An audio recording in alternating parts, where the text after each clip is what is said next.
You're with Liz Gwynn on ABC South Coast and Great Southern. We've had some great memories of the trials calling in, so thank you for that. And just for a moment, let me take you back to that era, to the 1950s. Have a listen to this. This is really rugged going. The kind of road, well, they call it a road, that tests suspension and shock absorbers to the very limit.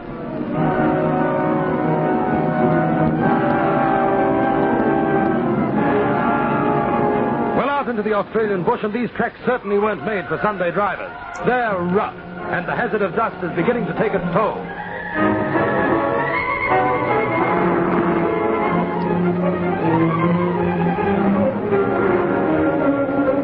Well, all the goats aren't in the trial.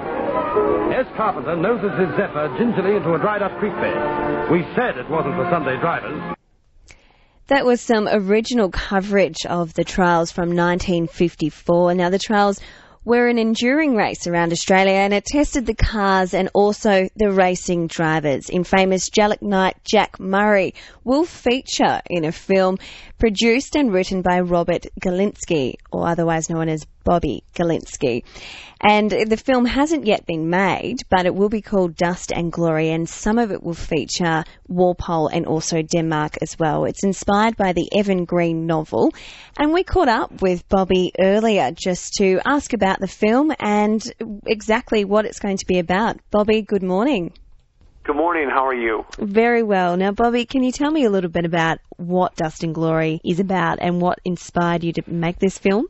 Dust and Glory is from the eponymous Evan Green novel, and it was written in the 70s, and it's about the largest, roughest, toughest road race in the world, which took place annually in 1953, 54, and 55 in Australia. It was called the Red X Trials, and they had 200 cars start in Sydney at what is now the Fox Studios, the old showgrounds, and they went all the way up to Newcastle and Cairns and over the Northern Territory and then down to Perth and down south in WA and over to Mount Gambier and Adelaide and back through Melbourne and Sydney. And most importantly, there was a fellow named Jallock Knight Jack Murray who used to throw dynamite sticks at other cars, and just an amazing story capturing the 50s in the last 6 months before television here in Australia.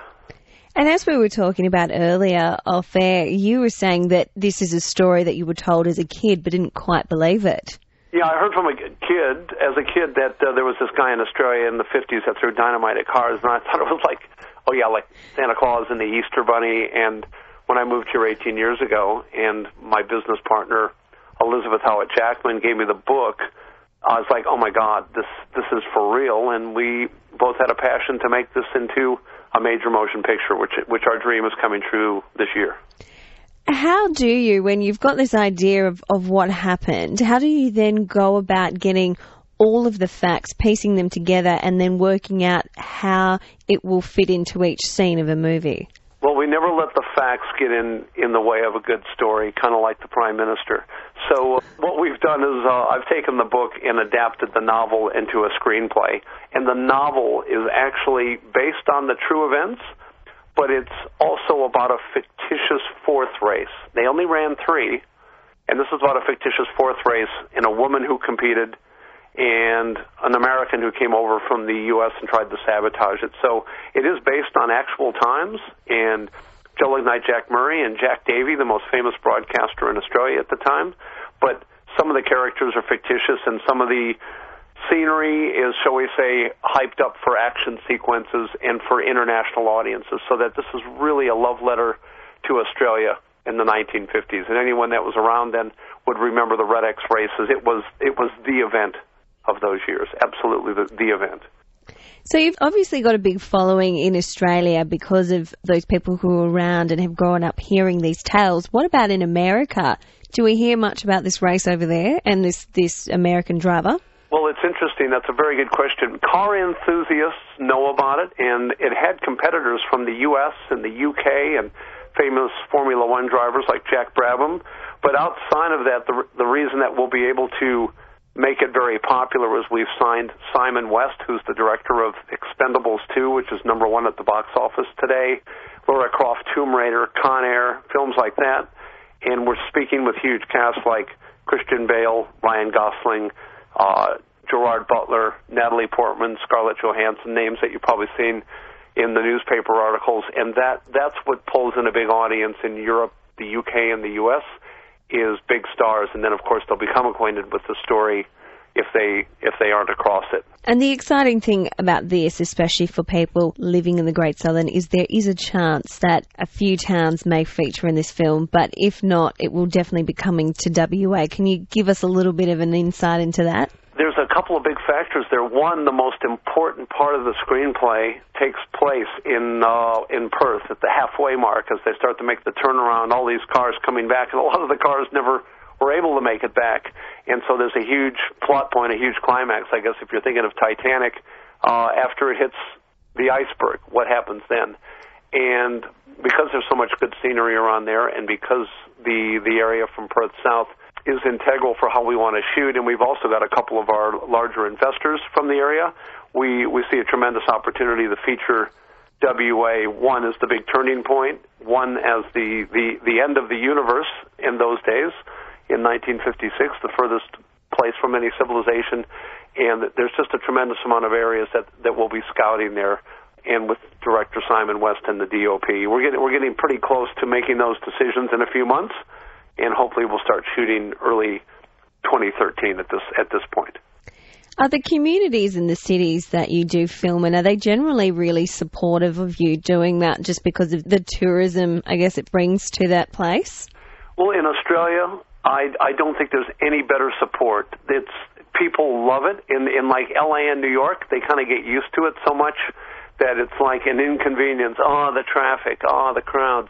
But here it's such a novelty, especially in more rural areas, that the support is fantastic. And it's a great chance to get the locals dressed up and get some extras on location and save a lot of costs in the production and also have a lot of fun with locals. Will you be taking extras from WA? Is there a chance for people to audition? Yes, absolutely. Once people become aware of it, in that our Dust and Glory movie Facebook page or dustandglory.com, they'll be able to audition and show up, and we'll have details about how we'll be casting in the area, and that'll be well in advance of the timing. And what do you look for in an extra? Before I got engaged, I used to look for an attractive woman, but I can't say that anymore. But we look for someone that we can have in a 50s look. In other words, if you've got dreadlocks, that's not a real 50s look. Mm. And there's a lot of nationalities that weren't really very prevalent in the 1950s, except in specific jobs. So we're trying to recreate exactly the way Australia was in 1956, so that's as authentic as possible. So you know everyone's just going out now to get a bob cut. Exactly. I've lit the fuse and you've helped. For those who have just tuned in, I'm speaking to Bobby Galinsky about a new film that's being made. It's called Dust and Glory, and it focuses on a major car race in the 1950s through WA, Sydney, and the Northern Territory. Bobby, can you give me a little bit of an insight into how exactly you've funded this film and some of the difficulties you have faced in doing so?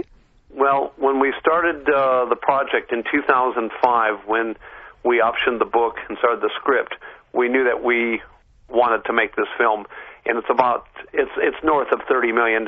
So we did another film a couple years ago, which our investors were able to see what we're capable of doing.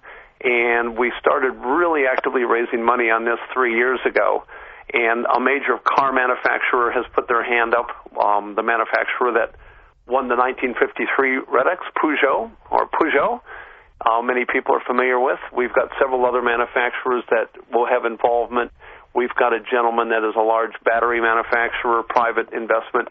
It's completely privatized. There's no government grants in this, although the government 40% tax rebate will be utilized. And it's been a very, very hard go. We were ready to go about a year ago, and we had an investor fall out as a result of the GFC. And even though movies are bigger than ever and box office is bigger than ever because of these bad times, raising money for the movies is very difficult. So we've got a few dollars still to tie up. So if any of your listeners just won Powerball, they can call the station and we'll happily speak to them. When will you know about the actors? When will you get confirmation about who's going into this film? We should know in September the availability of the actors. It kind of centers around, let's say that we center on Ryan Gosling, who has been one of the leads there, and of course Liam Hemsworth, who is currently in our director's film Expendables 2. If they say that their best availability is March and April, then we would shoot in March and April for about 8 to 10 weeks, and then we would backtrack about 12 weeks for pre-production. So that means that we would probably start around Christmas time, building cars, building sets, scouting locations, and setting up casting and stuff like that. So we want to be out in cinemas Christmas 2013 in about, 16 months. So we really need to have it in the can, as they say, by July of this coming year. Anybody that has memorabilia or shots or footage or raced in the actual race, we'd love to hear from them. And they can best ring at 0425 7044. That's 0425 7044. Or they can email Bobby, BOBBY, at dustandglory, that's spelled out, .com. And the website is dustandglory.com. Bobby, thank you so much for your time. Thank you. Really appreciate it.